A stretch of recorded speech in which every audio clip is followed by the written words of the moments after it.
All right, this is the Jeep Wrangler. I'm going to show you how to turn on and off the traction control. Okay, I'm sitting in the driver's side part of the vehicle, right? I'm going to turn on the traction control. So what I'm going to do is I'm going to look down to the middle console.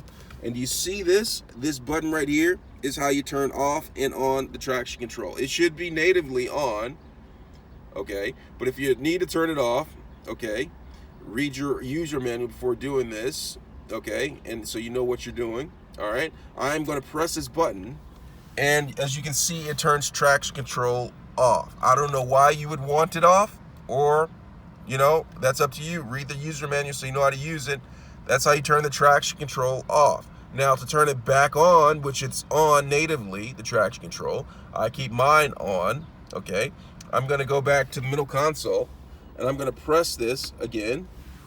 And when it's not lit up, that's indicator that the traction control is on, unless you have some sort of issue with your lighting on your dashboard. That's how you turn on and off the traction control on the Jeep Wrangler. Let me know if you have any questions. Thanks a lot for watching.